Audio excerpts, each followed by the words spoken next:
అవును. వారి మాటల మధ్య ఎంతో విరామం ఉంటుంది. మతిమరుపుతో ఒకే పని మళ్ళీ మళ్ళీ చేస్తారు. వారి పనులకు మన సహాయం కోసం చూస్తారు.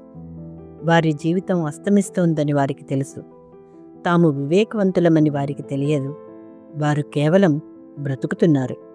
కానీ నిజానికి వారు మన పెద్దలు.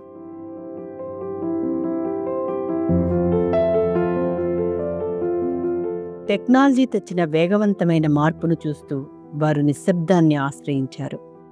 ఆ నిశ్శబ్దాన్ని దాటి వారితో గడపడానికి సమయాన్ని కేటాయిస్తున్నామా? కాస్త ఆగి వారి వివేకాన్ని తెలుసుకోగలుగుతున్నామా? జీవనశైలి మార్పులు, 5 అంకెల జీతాలు, టెక్నాలజీ తెచ్చిన వేగవంతమైన జీవితంలో అలాంటి పెద్దల స్థానం ఎక్కడా అన్నది ఎవరికి వారు ప్రశ్నించుకోవాలి. రండి, మనకు జన్మనిచ్చి, పెంచి, పోషించి, మనకు వివేకాన్ని అందించి, మార్గదర్శనం చేసిన పూజనీయులైన ఈ పెద్దల పట్ల కృతజ్ఞత, గౌరవాలను వ్యక్తపరుద్దాం. ఈ ఆగస్టు 21 ప్రపంచ వృద్ధుల దినోత్సవం, వరల్డ్ సీనియర్ సిటిజన్స్ డేని ఒక పవిత్రమైన రోజుగా జరుపుకుందాం.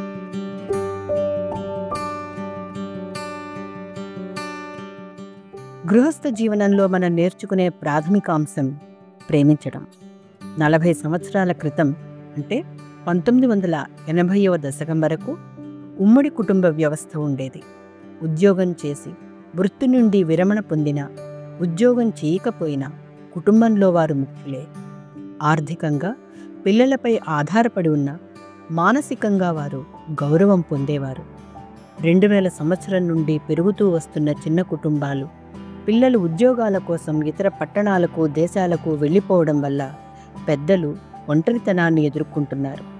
వయసుతో వచ్చే వ్యాధులు, పెరుగుతున్న వైద్య ఖర్చులు, జీవన వ్యయాలు, ఆధునిక టెక్నాలజీ తెలియకపోవడం, పక్కవారితో సంబంధాలు తగ్గిపోవడం, ఇంట్లో, సమాజంలో పెద్దలకు ప్రాధాన్యం తగ్గడం, ఇవి వారిలో మానసిక ఒత్తిడిని పెంచుతున్నాయి. పెద్దలను గౌరవించడం అనేది మానవ సహజ సాంప్రదాయమే కాదు, అది హృదయం నుంచి వెలువడే సహజమైన ప్రేమ అంటారు దాజీ. కాబట్టి పిల్లలుగా, మనవళ్ళుగా దగ్గర ఉండి వారి ఏకాంతాన్ని, వారి జీవితంలో పడ్డ కష్టాలను మరిపించటం మన బాధ్యత. వారి విజయాల నుంచే కాదు, వారి వైఫల్యాల నుండి కూడా మనం నేర్చుకోవచ్చు. సమయం లేదు అనకుండా, కసురుకోకుండా వారి పక్కన కూర్చుని మనస్ఫూర్తిగా వినడం, వారి అనుభవాలను పంచుకోవడం వలన వారు సంతోషం పొందుతారు.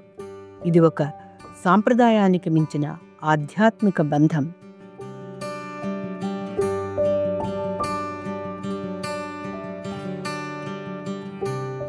మానవ పరిణామ క్రమంలో పెద్దల పాత్ర ఎంతో విలువైనది. వృద్ధులు అంటే కేవలం వయసు పెరిగిన వారు కాదు, వారు జీవన అనుభవాల ఖజానా, జ్ఞాన సంపదల శిఖరం. వారి జీవితం మనకు అనేక పాఠాలు చెబుతుంది. విలువలు చెప్పే తల్లిదండ్రులు, తాతలు, బామ్మలు లేదా వయసులో పెద్దవాళ్లైన బంధువులు మన జీవితాల్లో ఉంటారు. వారు చాలా సూర్యాస్తమయాలు చూశారు. యవ్వనం ఎలా నడివయసు సంక్షోభంగా మారుతుందో, వృద్ధాప్యంలో అహం ఎంత అడ్డుగా ఉంటుందో వారికే తెలుసు.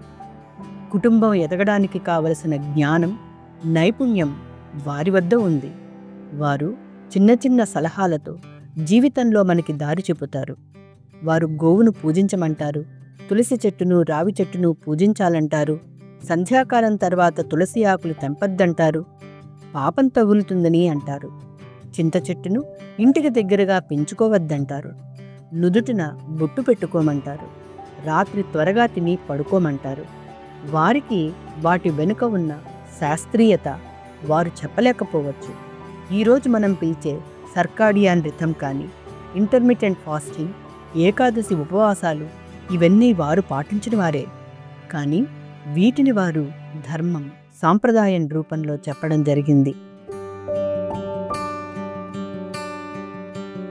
ఫ్రీగా దొరికే మనం పీల్చే గాలికి ఎంత విలువ ఇస్తున్నాం? వారి వివేకం కూడా అంతే. అది నిరాడంబరంగా, సరళంగా, అదృశ్యంగా, జీవాధారమై ఉండి అది మన దృష్టి నుంచి జారిపోతుంది. ఒకరోజు మీరు కూడా తాతలు బామ్మలు అవుతారు. ఆ సమయంలో మీరు ఏం కోరుకుంటారు? మీ వివేకాన్ని పిల్లలకు అందిస్తారు కదా. కాబట్టి మనం వారిని గౌరవిస్తే మన తరువాతి తరం కూడా మనల్ని గౌరవించడం సహజంగా జరిగిపోతుంది.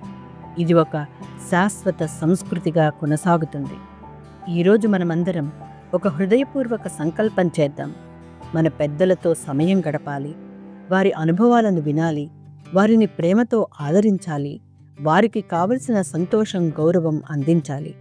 ఎందుకంటే వారి ఆనందంలోనే మన బలం ఉంది, వారి ఆశీర్వాదాలలోనే మన భవిష్యత్తు ఉంది. పెద్దలకు దూరంగా ఉన్న కుటుంబాలు వీడియో కాల్ లేక ఈ మీట్తో ఆ దూరాన్ని భర్తీ చేయండి. ప్రతిరోజు పిల్లలు వారి తాతగారితో బామ్మలతో మాట్లాడుకోవడానికి ఒక నిర్ణీత సమయం పెట్టుకోండి. పెద్దల వివేకాన్ని రికార్డ్ చేసి పెట్టండి. సాంకేతికత నేర్చుకోవడంలో వాళ్లకు సహాయపడండి. అప్పుడు వారు ఈ పరికరాలను సులభంగా వాడగలుగుతారు. పెద్దవారయ్యే కొద్దీ కుడి మరియు ఎడమ మెదడు భాగాల మధ్య సమన్వయం తగ్గుతుంది. దానివలన జ్ఞాపక శక్తి దెబ్బతింటుంది. కాబట్టి కుడి ఎడమ మెదడు మధ్య సమన్వయం కోసం వారు బ్రెయిన్ జిమ్ లాంటి కొన్ని వ్యాయామాలు చేయడంలో వారికి సహాయపడండి.